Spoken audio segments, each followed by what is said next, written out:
Welcome back for another episode of the Eco-Visionaries podcast. Today's episode is a special one.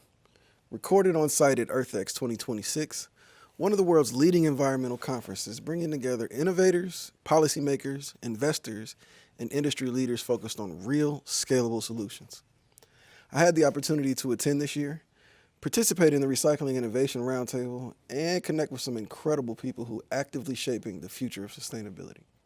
So first, I want to extend a genuine thank you to the EarthX team for the invitation and for creating a space where these conversations can actually move forward.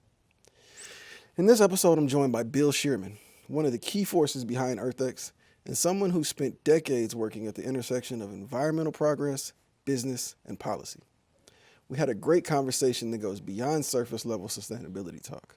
We get into the realities of what it takes to drive meaningful change, how to bring different perspectives together, and why collaboration across industries and across policy lines is going to be critical moving forward.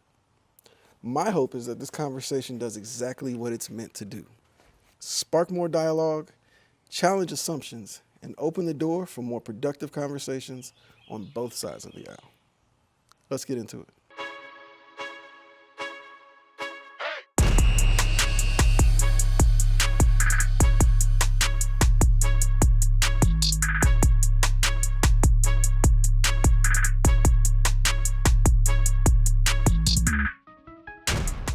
All right, Bill. So thank you for taking the time to meet with me today. Absolutely. I'm delighted to be here. Yeah. So this is an episode of the Eco-Visionaries podcast where we focus on trying to bridge the gap of knowledge between the everyday person and corporations and the actual initiatives that are going on in this world. Cool.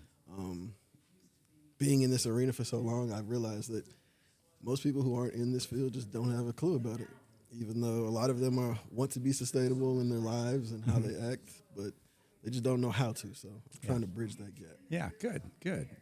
So I think that's the key, and it's bringing different kinds of people together. I think because we each kind of solve each other's problems when we do that. Exactly. 2 heads is better than 1. 100 Absolutely. is better than 2. Exactly. Yeah. So before we start, I kind of like to just maybe you could give me an introduction to yourself outside of the business side. Mm-hmm. Just who is Bill and how does he get here? Yeah, that's a good question. That's an esoteric spiritual question. I would say I am a 35-year-old man, even though I'm 68. But I imagine myself to be 35. In real life, I have 3 kids, one of whom is 35 and 2 are 19. And so I'm a father, I'm a husband, so far so good. And I am grateful at this point in my life for life. I have come very close to passing over to the other side three times. 3 times. 3 times where I have been in a position where at a moment where I'm looking at infinity and thinking I might be going there in just a few seconds. Wow. And fortunately, I guess I have not passed that yet, but I'm very aware of that, and that I think makes a person more grateful, more humble perhaps, and more recognizing that it's future generations that we're feeding, that we're seeding and feeding. Yeah. And that's my goal at this point is to just seed elements of the future and pass on whatever knowledge or wisdom I might have so that other people have a little head start. Well, 3 times, I guess you're here for a reason. Yeah, I guess. If I'm not, I am making my reason. So it's like I am here, I am listening, and I'm finding my reason. So beautiful. I respect that. Yeah. So you've done a lot of work with bringing together groups that historically don't agree. Yeah. And I think that's what EarthX is really about. And Mm-hmm. As this is my first EarthX, I've been meeting a lot of people who are from a different, parts of the world, different industries, and everybody but seems to be getting along and communicating and wanting to collaborate, which is something I haven't seen. Yeah. Well, it's necessary, and I think people are hungry for it, but people are really skeptical that it can happen. Yeah. And when I talk to people about what I do, and I say, well, I bring the political left and right together, or I bring corporations and activists together, they say almost, it's very predictable. About 80% of the time they say, well, good luck with that. And then the other 20% of the time they say, well, I'm glad somebody's doing it. Yeah. And both of those kind of convey the sense that people have that that's never going to work. Yes. People are never going to get along. They're, and I think we've been so taught that we cannot collaborate that people don't even try. Right. And that's catastrophic for us. So my mission is to engage people in experiences where they discover that we can collaborate and solve each other's problems, and then they understand. Absolutely. So what have you learned about what actually moves people versus what sounds good on stage? I think, what moves people is genuine human connection. I think, there are two steps that need to be taken for people to have confidence in collaborating with each other. And the first is to humanize. When each side is human, then they begin to trust each other. They can recognize the flaws and the realities in all sides, and then they can actually get down to business. Right. If you start out with facts, which a lot of people do, especially engineers and so on, they start out saying, I'm going to talk to these people and I'm going to give them the facts of my situation. If they haven't connected on a human level yet, then often they're going to demonize the source of the information. Right. That's a Democrat and I'm a Republican, or that's an oil company executive and I'm an environmentalist. And so it's an us versus them. Once you humanize, then you're in the same tribe, and then you can communicate honestly. Great answer. So there's a lot of movement in sustainability across the board, but there's also a lot of noise. Mm-hmm. So where do you feel that we're going wrong right now, and also where are we going right? I think we're going wrong when we hold people to our own rigid constructs of what sustainability is and what sustainable practices are. Yeah. And particularly when we demand that people suffer for their commitments. Yeah. I think there is I don't know if it's planted in our, religious roots, or if it's somehow just planted in the human psyche, but for those of us who are passionate about our cause, I think it's natural for us to want other people to sacrifice for the cause. Yeah. And so when they see that a company, I've talked to people about hotels and how they, are becoming more environmentally oriented because, not replacing towels and sheets every day. And people say, well, that's just because they save money. And I think, well, yeah, that's what enables them to do good. This is good. It's good for people to save money. The political left of the environmental community seems to insist that protecting the environment has to require sacrifice, has to cost more money. And if you're not willing to sacrifice something in your life or spend more money to live, then you're not a good environmentalist. I think it's the opposite. Yeah. I think the people who are the best environmentalists are the ones who are finding ways to live more simply and more elegantly and more happily by consuming less and getting more. They actually live better lives, more enjoyable lives. They make more money. Yeah. They have more savings. They have more time. Their lives are better because they're environmentalists, not worse or more difficult. Yes. And the left needs to get used to that. The right, on the other hand, needs to get used to the idea that they have real solutions that environmentalists need. And if they are, to the extent they are dismissive of climate change, let's say, I think it's not so much that they don't believe in it, but that they don't like the solutions they've been given. And they say, well, you know what? If I have to give up this much freedom, I would rather have global warming happen and adapt to it than to give up all this freedom.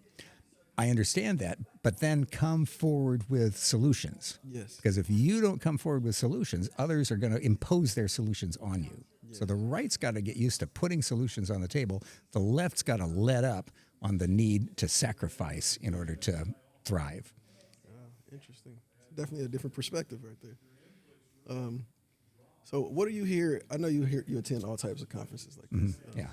What do you hear at conferences like EarthX that people are really pushing, but in your opinion, won't scale? What do I hear that's pushed here that won't scale? Not just here, but in the Or in- sustainability. Yeah. It's a really good question. What won't scale? I think what won't scale are singular solutions. When I hear that this is the solution, we don't need to think about all these others because here is the solution. Yeah. The solution is solar and wind and batteries. That's the panacea. We just have a future of just solar and wind and batteries, and that'll fulfill all our needs. Or the solution is ocean pasture fertilization, and that'll absorb all the carbon we need to. Don't need to do anything else, just need to do that. Yeah. Or oil and gas and carbon sequestration. We can continue to do that. All of that violates the principles of ecology that I believe are the overarching set of principles within which the economy and our lives need to now adhere. Right. That the principles of ecosystems, of healthy ecosystems, are diversity. We need a vast diversity of energy sources and kinds of people and kinds of institutions because they all contribute part of the solution and they all come together to provide even better solutions. So we need that diversity, that complexity. We also need systems of feedback and adaptation rather than mandates. Yeah. I think the industrial era taught us that we want to mandate things. Like this, we've been mandated to switch to 100% electric cars. Electric cars are great, Yeah. but anytime you mandate something, first of all, you create a black market because you're just not fulfilling all the needs. So you create a market for the very thing that you didn't want to happen, and it's an unregulated market because it's not legal. So you've made the problem worse there, and you haven't recognized that you need more gentle incentives. So I'm a believer in systems of feedback. Now, what I mean by that is, for example, we should not be taxing the way we have taxed during the industrial era.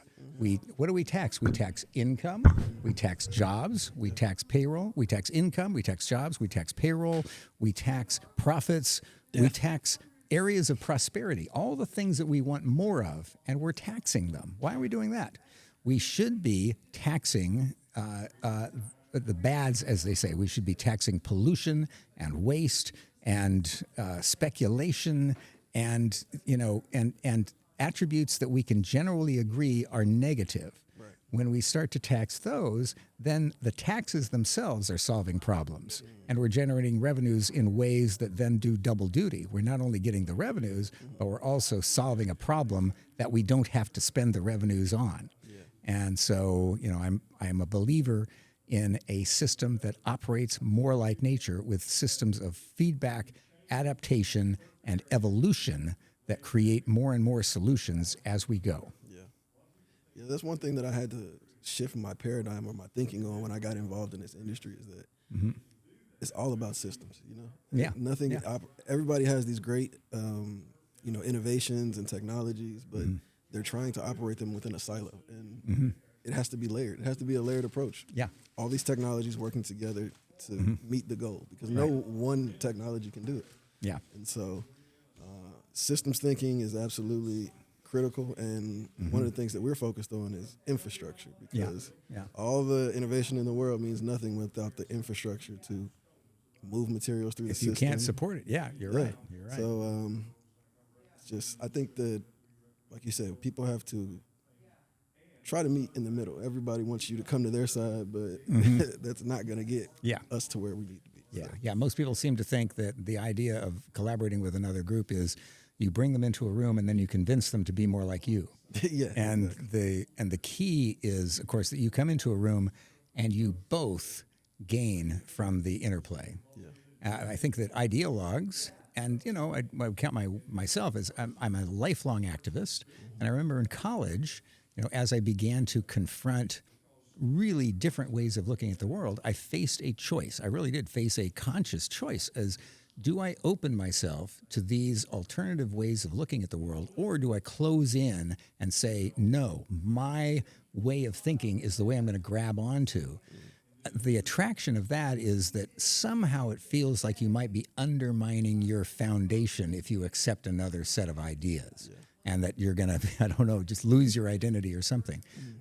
A real fear, sometimes unconscious, sometimes conscious. And I chose to open myself up to other ideas. And what I found was that my core was solidified by that, there was no compromise of myself. There was no loss of identity. There was an enhancement of my identity. This was an honest identity. And I could take in contrary ideas and integrate them into my thinking and be better at being my own, the advocate of what I wanted than I would have been if I had closed myself off. So I really think it's important for people to open themselves up to new ideas and not be afraid that that's going to be disruptive to their lives. It is not. It's going to be enriching to their lives. Absolutely. So this is the 10th year of EarthX. This is my first conference. I wish I had been coming all 10 years. Yeah. But I'm sure I'll be back next year. What is EarthX trying to achieve differently than other sustainability conferences? Well, there's no other sustainability conference like this now, and I hope there are more that are kind of like this. But what EarthX is doing successfully is bringing in a very different set of allies for sustainability. If you go to almost any other sustainability conference, it's almost as if it's the same people. We should all rent a plane and just get on the same plane and fly to Davos or fly to Brazil or fly to New York and all just meet because it's the same group or it's the same worldview. Now at EarthX, you have cowboy hats and you've got beanies. You've got vegans and you've got hunters. You've got Republicans and Democrats. You have the MAGA. You have the woke. You have people in the 70% middle for the most part. And that diversity is what differentiates EarthX from all the other sustainability conferences. And I think it's an aspect of EarthX being an organic creation as opposed to a structured way of thinking. You go to the other conferences and you'll get a structured way that you should think.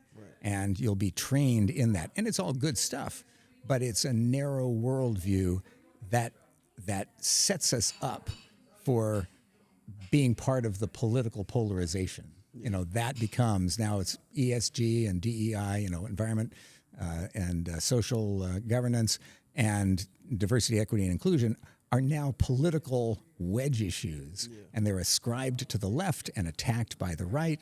Well, that's BS. These are, diversity and equity and inclusion and sustainability all should be bipartisan. There may be different approaches taken on the right than on the left, but they are all bipartisan causes that we should be embracing. And EarthX helps that happen because it's got people in the room who can look at that from every perspective and say, yes, I support diversity. Yes, I support equity. I support justice. I support freedom. I support sustainability. I support prosperity. But I'm a little different about the way I approach that than you are. And I can learn from you. You can learn from me. And together we can actually leapfrog to a higher level of understanding. Yeah. Speaking of meeting with people and, coming to their side and they're coming to your side. I've never wanted a cowboy hat until I came to this conference. Is that right? Is that right? Yeah.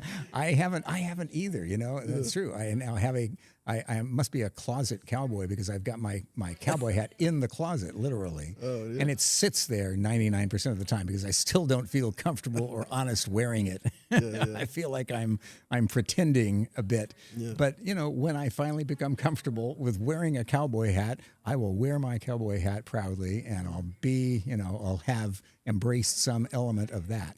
Yeah. But yeah, you will try things that you wouldn't necessarily try elsewhere, and you'll learn things because of it, and you'll respect a whole group of people that you may have stereotyped before. True. That's the key. Yeah. True. So, from your experience and your just your perspective on all the technologies you've seen, all of the ways that people have come to address different issues, what separates the technologies or the initiatives that actually get scaled from the ones that don't? That's a really good question. Well, scale depends on your sense of scale, I suppose. I think that I always like to look at nature as an instructor of how to move forward. And in nature, we move from periods of, every living system, including every individual, moves from a period of growth physical growth to a period of internal growth in complexity. Even our bodies, we grow physically until we're 16, 17, 18 years old. And then from there on out, we just grow out physically, but we grow inward intellectually and in terms of our complexity and our wisdom and so on. Same things happens at an economy level. So you will have certain technologies that will scale to global, and AI and technology, the digital economy, all global. Most industries are now global. But I think now what we need to see to thrive is technologies that scale locally, that don't scale into a single global system, because a single global system can collapse. Right. One virus, one threat, and that whole system can collapse. How ecosystems thrive is that technologies scale to the point of a very local community, a very bounded community with a permeable border.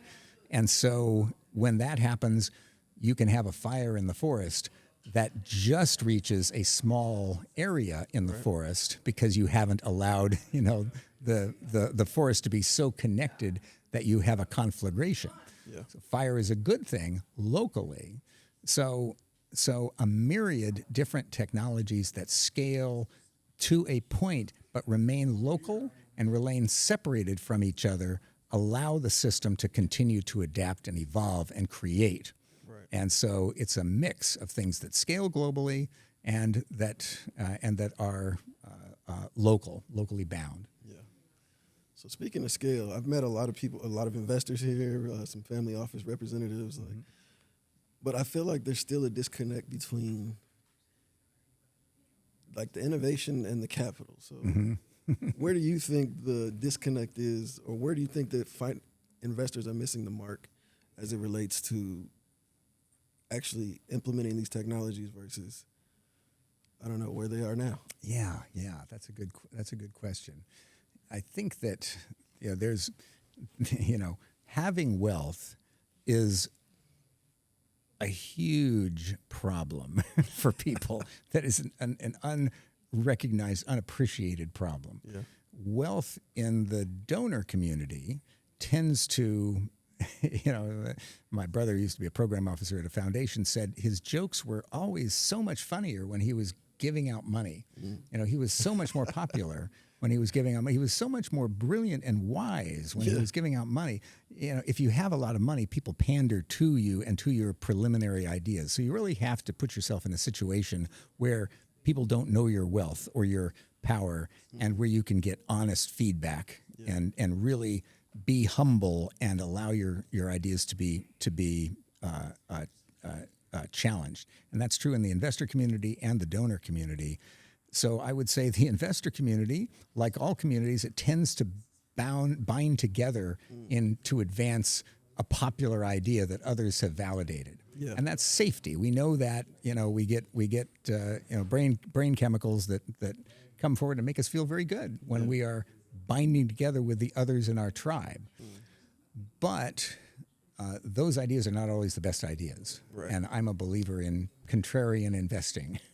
Look where the money is going and don't just follow it blindly. Look where it's not happening, where you see potential, and go there and experiment there. Don't put everything into it, but experiment enough so that you can fill a different niche, first of all. Do something that's useful and different. I think there's a lot of satisfaction in that, but also that's probably where most of the money is going to be made elsewhere, especially by the time you're following a big crowd. So I would advise investors to, yes, understand where the crowd is, where the other investors are going. There is some security in numbers, but actively challenge the crowd and look where the crowd is not going to what is necessary, and there you'll find the massive opportunities. It's a big think outside of the box. Yeah. One of the things I've been focused on is how to implement infrastructure into existing industry as opposed to trying to disrupt. Everybody wants to be a disruptor, and there is value in that when the disruption is necessary. Mm-hmm. But Mm-hmm. the system is there, and Yeah. we have to find ways to operate within it. Yeah, yeah. And so, I think that there's various levels of disruption, and even when you're bringing new infrastructure into an existing technology set or industry, you are disrupting. Yeah. You're replacing the old infrastructure with something new. But that's a gentle disruption that allows that industry to evolve and adapt, and that's a good, healthy thing. And then there's disruption that might completely undermine an existing industry, and you better be careful with that because yes, we may need to move beyond an industry, but we probably need elements of it too. So, and then there's the disruption that people have when they say, the system is corrupted and we have to throw it out. And they want to disrupt as in destroy the whole system. And that is a cataclysmic error almost always, because as we learn from natural ecosystems, anytime you kill the system is reborn in the worst state that you want.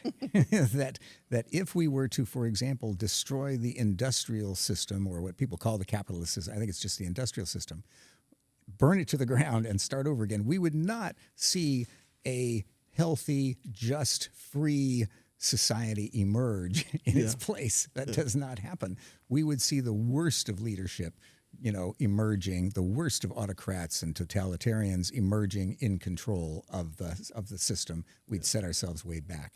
So disruption, as in creative destruction, as Schumpeter and others have talked about in the economy, that's a healthy thing. Mm-hmm. You're not destroying the whole system, but you are challenging parts of it. Right. But destroying the whole system is historically inept and stupid. And we should not, no matter how righteous we feel, and no matter how right we are that the system is corrupted, it will be worse if we just plain destroy it. Yes, I think that people miss that mark a lot. Like, yeah, you can do more from inside the system than from outside. So if you understand the system, understand how it works, then you find the lane where you can make those improvements. That's exactly right. Understand the power structure, the power dynamics, the incentives, and then you either use those incentives to get done what you need to do, or you change the incentives so that the incentive structure is one that rewards positive evolution. Right. And that's where you move forward. So absolutely, yeah. So you've it's been not all about war. It's not all about destroying the enemy. The war is supposed to be the last resort, but it's very popular in this country. We have a war. We declare war on every problem that we want to manage forever and never deal with it. War on poverty and war on drugs and war on every housing problem that we face and so on. But we never win those wars. No. They just go on forever, because people profit from managing the problem rather than solving the problem. We won't go into it, but it sounds like the healthcare system. It does sound like the healthcare system, yeah. More money in not curing, but treating. And just managing forever, yeah. If you have a pill that actually solves the problem and you take it once, where's the profit in that? Right. But if we can get you hooked on a pill that you'll have to take every day for the rest of your life, bingo. Now you've got a profit model. Good old capitalism. So not a good thing. But it's not a good form of capitalism, and it's not inherently capitalism. Because if you had socialism, you'd have the same thing. Just a government agency would own the pill. It's just like you'd have one company doing it instead of 3 companies doing it. Not a lot better, but potentially a lot worse if you have one that is dominant. Just look at the Chinese Communist Party in China, the biggest corporation in the world. And they're not exactly kind to their people. They provide a nice, cheap, exploited labor force to the biggest capitalist country in the world. And here they are claiming that they're the socialist country. So, we're not going to get anywhere by just continuing to build the biggest institutions, the most powerful. We've got to diversify, and that's why I say we need industries that scale at the local level, so that we don't have these. So we're not completely dependent on these giant global institutions of whatever kind, corporate, government, whatever. Those are subject to fail, and if we're dependent on them, then we all fail together. So we got to take our lesson from the ecosystems and create smaller, more local institutions, so that we can thrive over the long term. Absolutely. I mean, I'm a capitalist at heart. I'm thankful that I found a lane where I could do good for the world and also make some capital. Yeah. No, there's tremendous power in it. There's tremendous power in it. You got to respect that power and use it for good, rather than trying to shut it down, because you won't shut it down. Right. Because the lesson is, if you try to shut down, a capitalist system that is over concentrated in, let's say, 3 companies in every industry, then you're going to be replacing it with a government that is the only corporation in that industry and even more oppressive. Yeah. So, I think the way to go is the other way. So micro-capitalism, to counter macro-capitalism, so that we have a diverse economy. And then I think we have the basis for growing, not physically forever, but growing for millennia, in ways that help to release the potential in every human being. Yeah. So you've been operating in the space for a long time. What keeps you going? The mystery of it all. I think I started out with an industrial mindset of, here's the world I want to make, and I'm going to go out and force this world into being. But I came to understand over time that I'm just a kind of a tool in somebody else's toolkit, in a way that I'm here to serve, and that I don't know the outcomes of what I'm doing. But when I follow principles of nature, when I broaden responsibility, when I create systems of incentives, that things emerge that are surprising and good. Yeah. And so watching that is highly purposeful and gives meaning to my life. Yeah, it's very rewarding. So I'm sure. yeah, so I enjoy it. That's what keeps me alive. Literally, it's what keeps me alive. Yeah. My great grandmother used to always say that as long as you're moving, you ain't dead. So Yeah, keep the mission going forward. Yeah. You're here for it. Yeah, I think so. And as someone who almost left us 3 times, I'm sure you're a living. I am very aware of that. Very aware of that. So not afraid of what is to come, but appreciative of every day that I get to plant another seed. Yeah, beautiful. So, in your opinion, what would success look like for sustainability or this entire industry over the next 5 to 10 years? I would like to see a change in our worldview from a fundamentally industrial, linear worldview, top-down, control orientation, a war orientation, where we are in control of nature, or we pretend to be, and we think we can control outcomes, to a worldview, a circular worldview in which we understand that we are part of a larger process. We are not, any of us as individuals, whole, and that we need each other to become whole, that we are whole in combinations, and that the world and the outcome is always a mystery. Yeah. There's always something new and different that can come. I think that gives our lives more meaning than a sense of control, or that we have to control things. Yeah. It gives us all the ability to thrive as ourselves, as our individuals, not just in competition with one another. And it allows that mystery of unknowing that keeps life an adventure, and we can enjoy it along the way. That's what I'd like to see. And I think that transition will come kind of overnight, because I think there's a hungering for that now. Yeah. But people don't really know what they're missing. Right. And they're looking for that connection. And at some point, we'll pass a threshold at which they will feel that connection, and will shift from an industrial, linear worldview to a circular worldview. And so I'm hoping I can help contribute to that a little bit. I think you've been doing that for a long time now. I've been trying. That's why we're here today. Yeah, that's right. Yeah. So if someone was coming into EarthX this year and they wanted to actually build something meaningful and not just talk about it, what do you think they should focus on?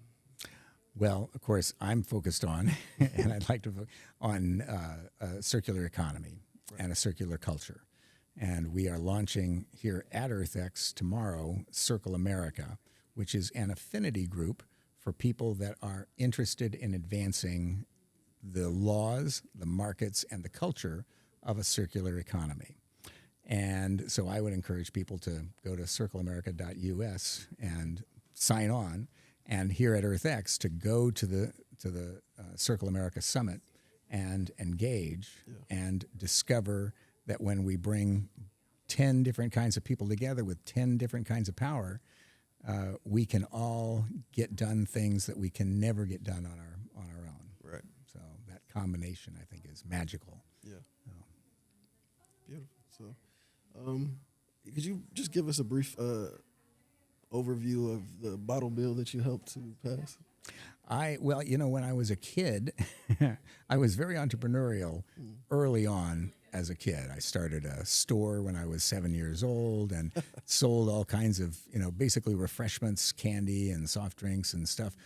Opened up a little cafe in my home. I mean, it was an informal cafe, but kids came from 3 schools around to hang out here. And so I learned how to make money early on, but I wanted to also do the right thing. And so my dad and I would go around the neighborhood and clean up the litter that was accumulating. Then I learned in 5th grade from my teacher, there was this law in Oregon called a bottle bill that put a deposit on cans and bottles. And I thought, wow, this is kind of a perfect model of sustainability. Right. You put a nickel deposit on containers, and all those containers that my dad and I are cleaning up, they'll be clean because the kids will gather them and they will turn them in and they'll get the money back. So I thought, that's a great idea. I want to make that happen in California. I set my mind to that at the age of 10. And then I kind of continued. I carried that forward when I was in college. I partnered up with Ralph Nader, the consumer advocate, to advocate a bottle bill in California. I worked with some groups. We started a group called Californians Against Waste. We put a bottle bill on the ballot. We lost, but I expected us to lose because we were outspent, by a huge margin. And I knew the industry knew how to beat us, so I knew they would beat us. And so I was pretty fresh after that campaign, ready to do something else. Went back to the legislature, lost again, but then began to talk to my opponents. And I talked to the heads of, the soft drink companies, the beer companies, the retailers, and they were shocked that this environmental extremist, so-called, would actually talk to them and be interested in how to maybe design a law that was less onerous to them. Right. And I made friends there. I made friends with Bill Coors, the head of Coors Brewing Company. He was working with me secretly behind the scenes to try to, suggest ways we could do this law, at a more cost-effective way. And then I connected up with a Christian conservative evangelical who was the CEO of the 3rd largest retail chain in the state.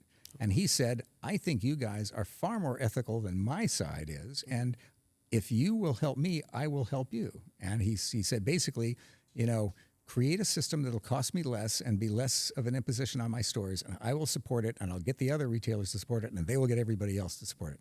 I knew from Bill Coors that he couldn't support us openly until he had the retailers okay with that, because otherwise his brand would be losing out on store shelves. Right. So this was a magic moment. We had the heads of the retail chains in the state, the top 3 retail chains, call our biggest opponent, August Busch of Anheuser-Busch Company, the biggest beer maker in the world, called him up and said, August, we like selling your beer. We want to continue to do that. And for us to do that, we want you to be at the table to work something out.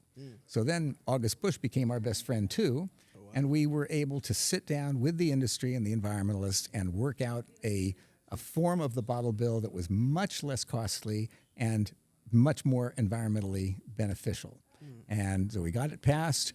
It was since expanded to computers and electronics and tires and other products. And we've recycled now 500 billion cans, bottles, computers, electronics, and so on. 500 billion. I don't even know how to measure that. But 500 billion, and it just keeps happening. And it happens because we have a gentle incentive that keeps that going. So now, it was a traumatic experience to do, because I'll tell you, once you have formed an alliance with the people who others think are their arch enemies, then you become an enemy. Right. And so I became an enemy of many, because they said, well, you can't, these are the evil capitalists. We want to take them down. You can't partner with them. And they didn't think it would work. it has worked. They have since apologized to me, but it was a brutal experience. Yeah. People have to understand that about tribes. You need to do what's right, even if your tribe says no. Right. You got to do what's right. Create your own tribe. But it was a great success because we were able to bring together people who were in opposition to one another. We were able to deal substantively with their issues, and we were able to like each other enough to want to help each other accomplish our respective missions. Right. And without those ingredients, we wouldn't have been successful. Absolutely. How does that relate to your current efforts with the EPR? With EPR, we now have this great breakthrough in California and 6 other states where we have extended producer responsibility for plastic and other packaging, and we're now in the process of implementing those laws.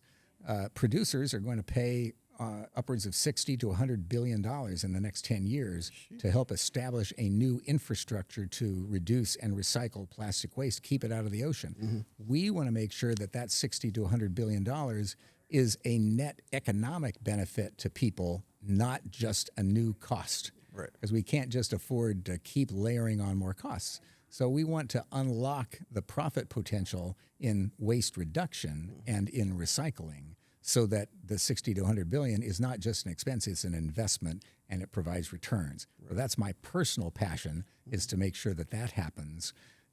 We have a great opportunity, but we're going to lose it if we don't actually solve the problem and do it in a way that helps people prosper. Right. And so that's my 10-year goal, is that we find ways that it's a lot of money. Yes. That it's not just another set of costs that get piled onto consumers, but that it actually leads to savings overall of the environment and of money.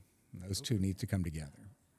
So just to focus on bridging that gap from the people who don't have any clue what EPR is. Yeah. Could you just kind of give me a high-level view of what it is and how it will affect not only the companies but the public and the environment? Yeah, well, the concept of EPR, extended producer responsibility, is that the producer of the products that are on our shelves needs to be financially responsible for the disposal costs. Right now, if you have a package, the package goes into your trash or your recycling, and you pay to have that recycled every month, when you pay your garbage bill. But that means that the corporations that are designing these can shove all kinds of costs on us as consumers. They have the ability to redesign packaging so that they minimize the cost at the end. EPR says you are responsible, producer, for paying the costs of disposal or recycling of these products. Yeah. And that means that the producers actually get together and they collectively essentially tax themselves for the costs of processing their packages. That means that they have an incentive to reduce the costs of recycling or reduce the materials in their packaging, and they will benefit. If a company finds a way to lightweight its package, they save the money. If a company finds a way to create a recyclable package instead of one that you have to throw away, then they save the money. So, but whether it achieves that ideal or not depends a lot on the regulations and and how things are actually administered. Right. So, good concept. Have the polluter pay, not because the polluter is evil, but because the polluter is in the position to stop the pollution, and this rewards them for stopping pollution. They get to save money. That's the idea. Now we have to implement it in a way that actually works. Great. Well, I think that's a good place to end. Before we leave, do you mind is there anything that I didn't ask you that you would like to share? The only thing I'd like to share is that, a circular economy means that everybody is in the circle. Right. And we want people to join Circle America as a show of support for pragmatic, idealistic solutions that actually work. So I would invite your listeners to go to circleamerica.us and check the box and sign on. We have monthly Zoom calls for people that are really interested in these topics. We have a guidebook to a circular economy. We have educational materials and videos and so on. And we would love to have people involved. Now, it's not just being involved and getting informed. It's being activated in 2 roles that everyone has, as a voter and as a consumer. Now, as a voter, we want people to make a commitment to themselves that they will only vote for candidates of any party who are into solving problems, not just making polarization happen and pursuing hate, and particularly on the environment. And then on consumers, we will be rewarding the companies that are changing their supply chains to make them more sustainable. And we want positive reinforcement from consumers to those companies. We are not about bashing. We are not in the old war mentality. This is not an industrial enterprise. Yeah. This is a circular enterprise where we're providing positive feedback. So we want to reward those companies. So sign on, become a part of Circle America, and use your power as a consumer and a voter to ensure that we have solutions happen. Great. Well, we'll be sure to include the website in the description, and everybody go follow, go check out, and go support. Thank you, guys. Thank you for your time. Thank you. Appreciate it.